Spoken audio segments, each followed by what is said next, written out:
Olá, olá, irmãos, estamos aqui de volta, glória a Deus. Hoje eu queria falar sobre a igreja de Sardes, continuando a falar sobre as 7 igrejas do Apocalipse. Hoje nós vamos falar sobre a igreja de Sardes, que está no Apocalipse capítulo 3, versos de 1 a 6, tá? Então eu vou lendo e a gente vai falando sobre essa carta à igreja de Sardes. No verso 1, já fala assim: ao anjo da igreja em Sardes, escreva. Estas são as palavras daquele que tem 7 Espíritos de Deus e as 7 estrelas. Conheço as suas obras. Você tem fama de estar vivo, mas está morto. Amém. A palavra de Deus fala dos 7 Espíritos de Deus e 7 estrelas. A gente já falou sobre isso, né? Da presença do Senhor. É o nosso Senhor Jesus que tem isso. É a carta do nosso Senhor Jesus à igreja de Sardes. Ele está falando para a igreja. Lembrando mais uma vez, todas essas cartas foram escritas para as igrejas, ou seja, para os cristãos. Não é uma carta para o mundo, né? É a igreja para as igrejas. E aqui ele fala assim: conheço as suas obras, como ele fala para todas as igrejas também, o nosso Deus. Ele disse: eu conheço as suas obras. Você tem fama de estar vivo, mas está morto. Em outras traduções está escrito: você tem o nome de estar vivo, mas está morto. Isso quer dizer o quê? É claro que não está morto fisicamente, né? Ele está falando que está morto espiritualmente. Então, nessa carta à igreja de Sardes, o nosso Senhor Jesus ele já pegou pesado, já começou a falar, já foi direto ao assunto. Olha, você tem nome de que está vivo, mas na realidade está morto. Isso, olha, espiritualmente vocês estão mortos. Olha, isso dá um frio na barriga. Imagina Deus chegar e falar para a gente, para a nossa igreja: olha, você está morto espiritualmente. Não, jamais. Nós não queremos isso. Então vamos ver por que o nosso Senhor Jesus diz que eles estavam mortos espiritualmente. Verso 2 diz assim: esteja atento, fortaleça o que resta e que estava para morrer, pois não achei suas obras perfeitas aos olhos do meu Deus. Amém. Ele está falando: olha, você tem que estar atento, você tem que fortalecer o que resta ainda, que estava para morrer. Olha, está morrendo tudo, a sua fé está morrendo. O quê? Ele está dizendo: pois não achei suas obras perfeitas aos olhos do meu Deus. Amém. Isso quer dizer o quê? Em primeiro lugar, quando o Senhor fala assim, isso quer dizer que a igreja de Sardes, eles até tinham obras, sim, né? O nosso Senhor, ele não falou: eu não achei obra nenhuma em você. Não, eu não achei na sua obra. Essa obra que vocês estão fazendo não é perfeita aos olhos de Deus. Irmãos, isso é muito sério. Isso é muito sério. Nós, como igreja do Senhor, nós temos que apresentar frutos, apresentar obediências, que são as obras do Senhor.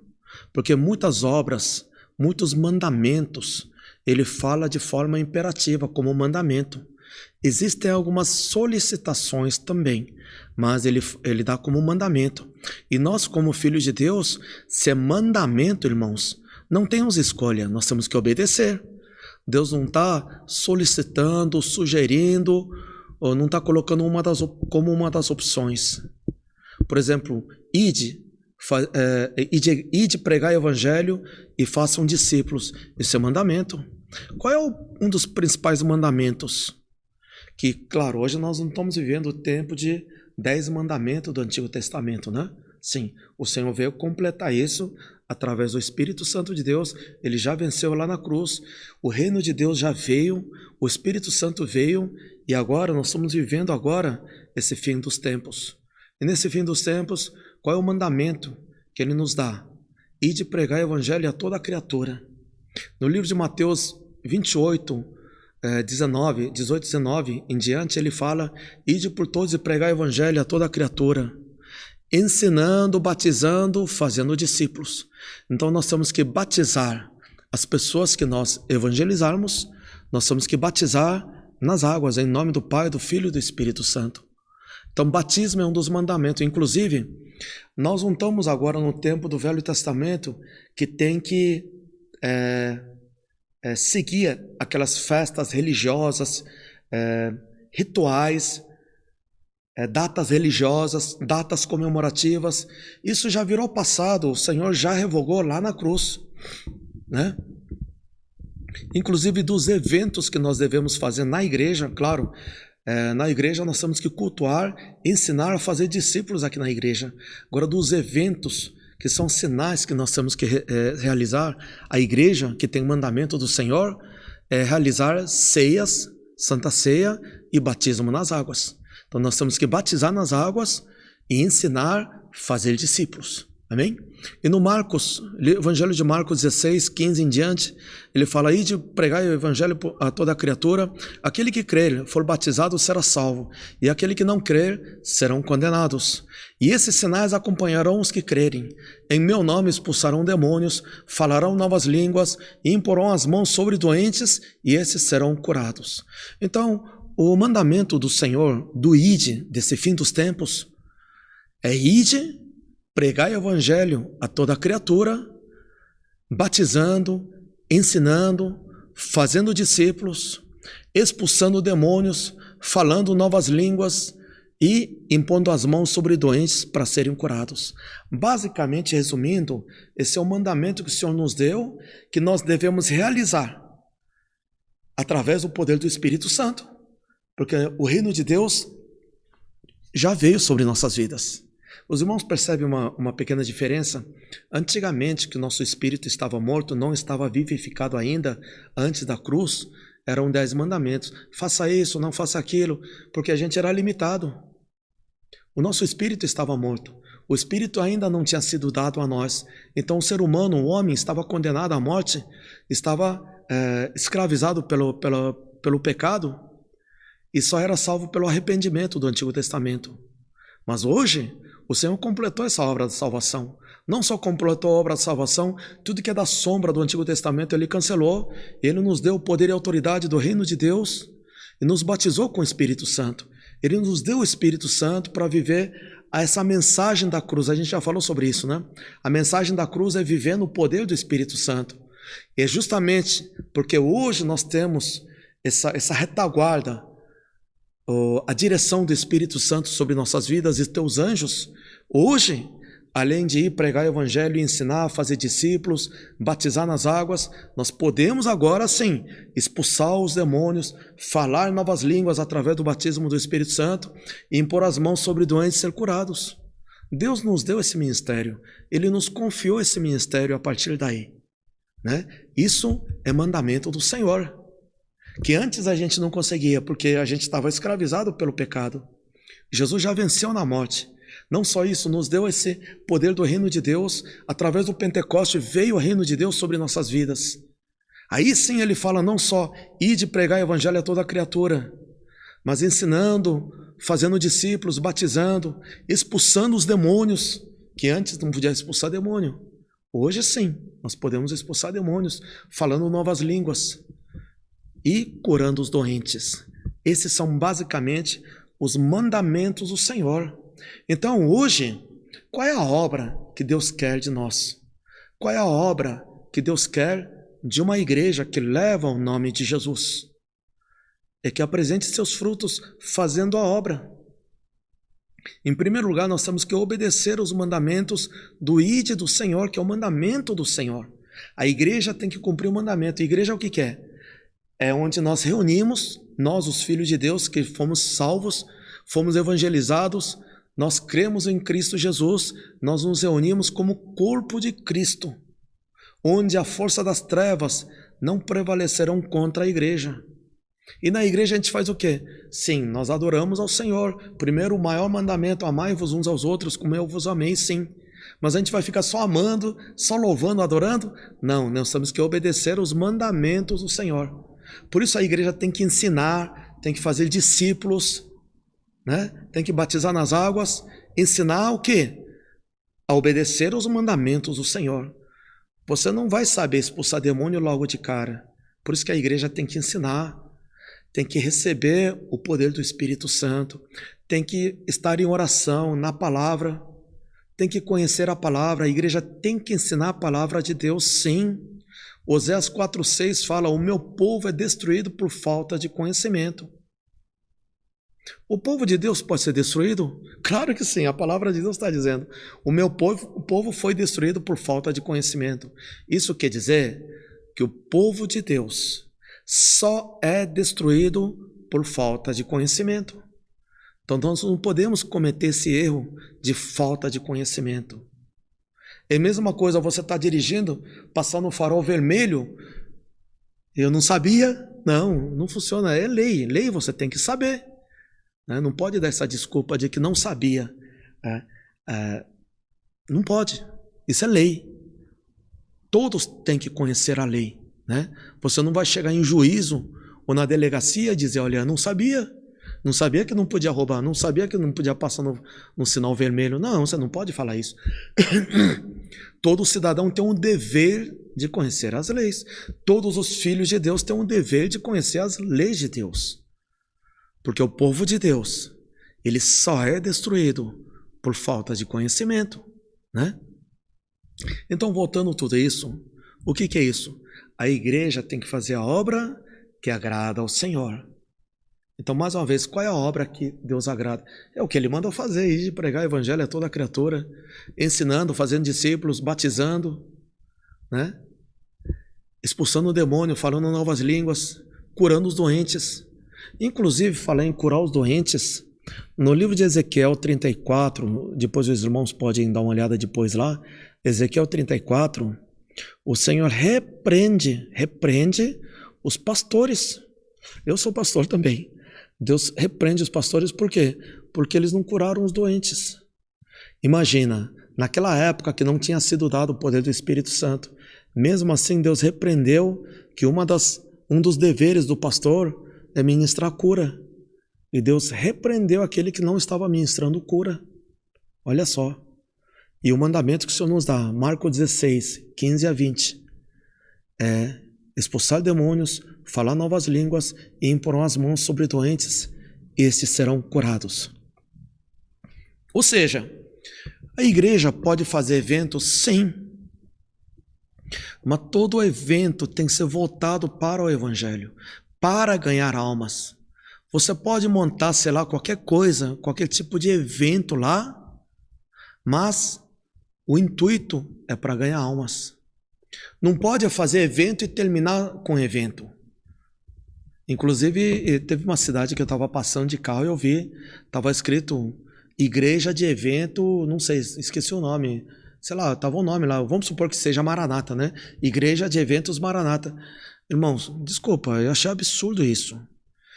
Não é igreja de eventos. Não se preocupe em fazer eventos dentro da igreja. Sim, o evento é importante, é um chamariz para fazer a obra de Deus, mas a igreja tem que se preocupar em obedecer os mandamentos, e que realmente é muita coisa para tudo isso, Então, o que acontece? A igreja de Sardes tinha muitas obras, só que essas obras não tinham sido aprovadas pelo Senhor, é isso. Por isso que a palavra de Deus está dizendo: olha, vocês estão fazendo muita coisa aí, só que nada disso está me agradando, é isso que Deus está falando, em outras palavras, Mais uma vez eu vou ler verso 2.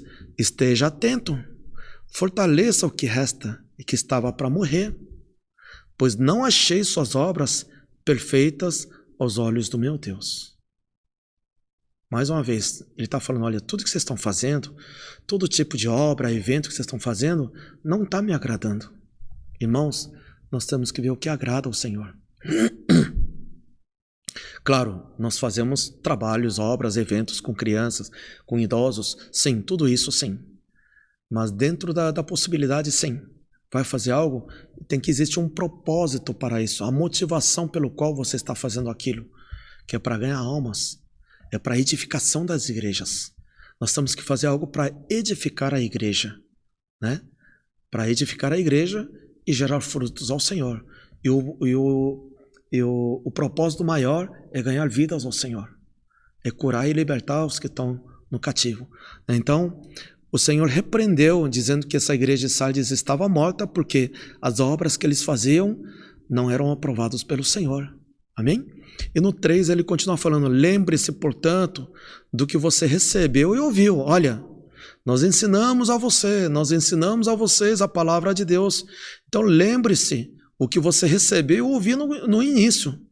Obedeça e arrependa-se. Você tem que obedecer os mandamentos de Deus e se arrependa das coisas erradas que você está fazendo. Isso que ele está fazendo. Mas, se você não estiver atento, virei como ladrão e você não saberá a que hora virei contra você. Amém. Isso quer dizer o quê? Quem já participou dos estudos anteriores sabe, né? Nós teremos 2 arrebatamentos, não é isso? Na grande tribulação, esse é tempo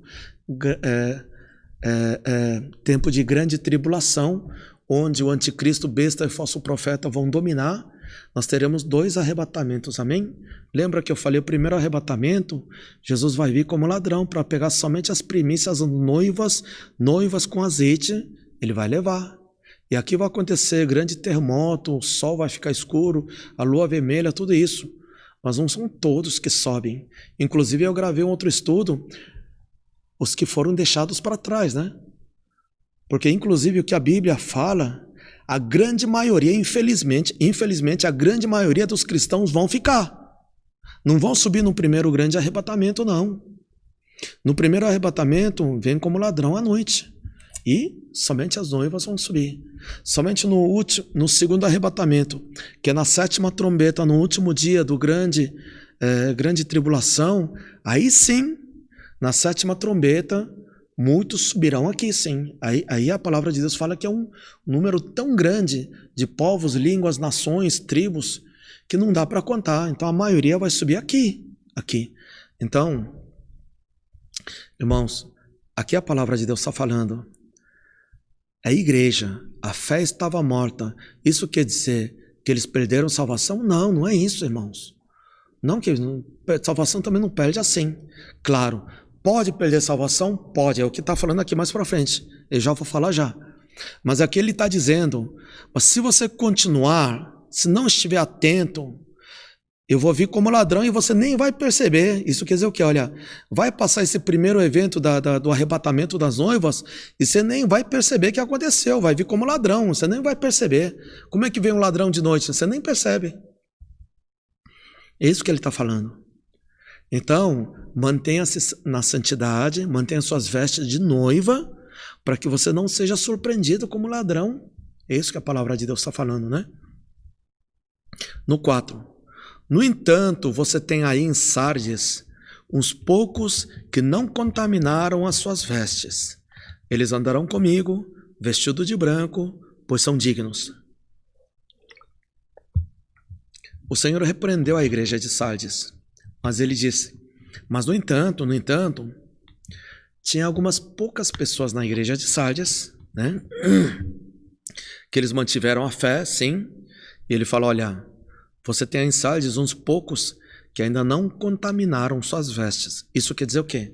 A maioria já tinha contaminado as vestes, ou sujado as vestes, ou perdido as vestes. Porque a gente sabe que muita gente não tem veste ainda. Se você não está obedecendo o mandamento do Senhor, essa veste não é veste de salvação, não. É veste de santidade.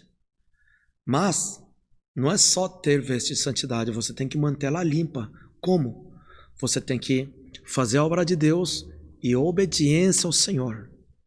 Claro, você lavar as vestes, na realidade, é você confessar os pecados, manter a santidade, liberar perdão para as pessoas que pecaram contra você. Isso é muito importante.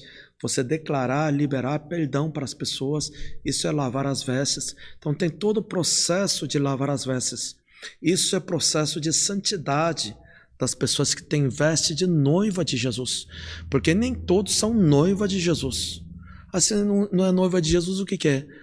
Tem muitos que são bebê cristão, que bebe leite ainda, né? A gente falou sobre esse tipo de estudo no estudo anterior também, sobre as vestes, o terceiro céu, tudo isso, a gente falou sobre isso. Então, aqui a palavra de Deus está dizendo mais uma vez, no entanto, você tem aí em Sardes alguns poucos que não contaminaram suas vestes. Aí sim, essa minoria que não contaminam as vestes, eles andarão comigo vestido de branco, pois são dignos. O Senhor repreendeu, assim, de forma generalizada, o Senhor repreendeu as igrejas, sim. A igreja toda, praticamente a grande maioria, eles estavam mortos espiritualmente, né? Mas diz que algumas pessoas estavam vestidos de branco. Isso quer dizer que, olha, independente da situação, o importante é você. Não olhe para o lado, o que o seu irmão está fazendo. Olha, mas ele está fazendo assim também, eu posso. Poder pode, mas não convém. Nem tudo que você pode convém.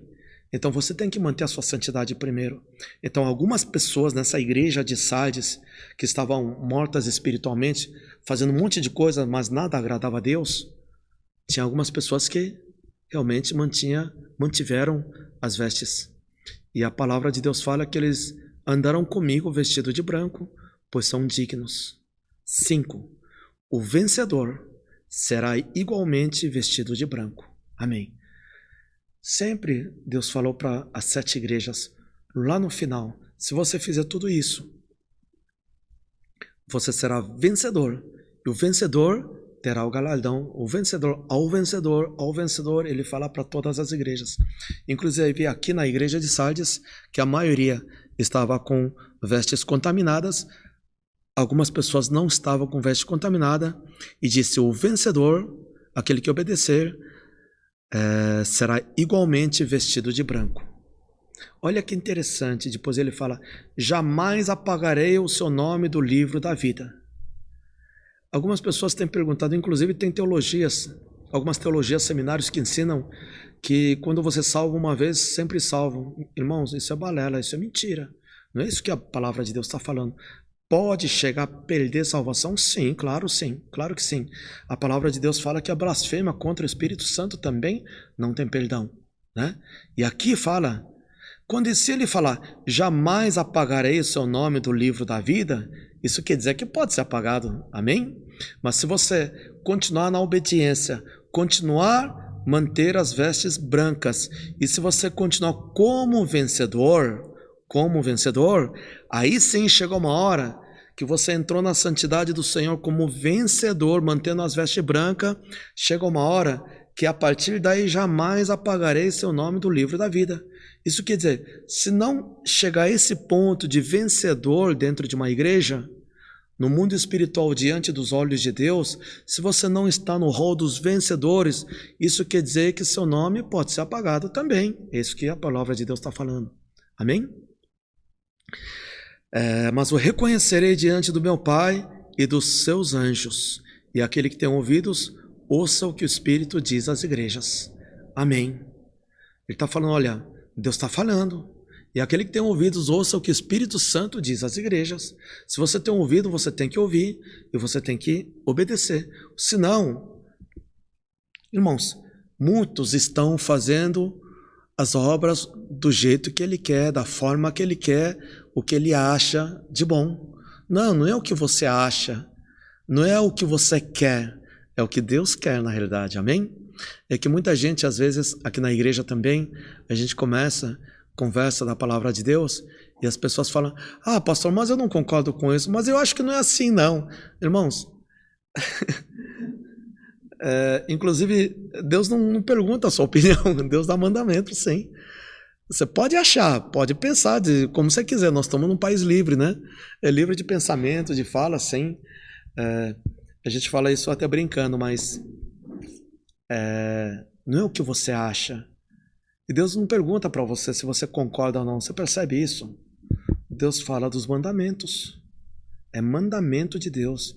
Inclusive hoje na pregação eu preguei sobre isso.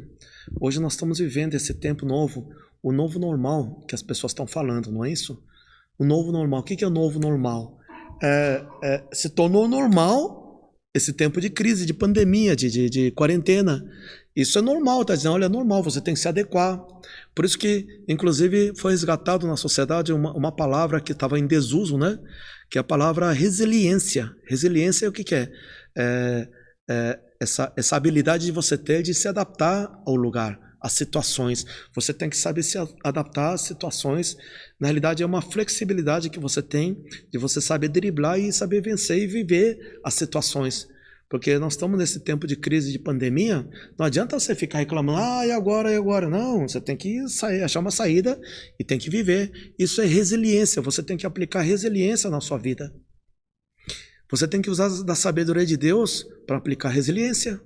A gente sempre tem falado, essa palavra crise também, na letra chinesa também, são duas letras que explicam crise.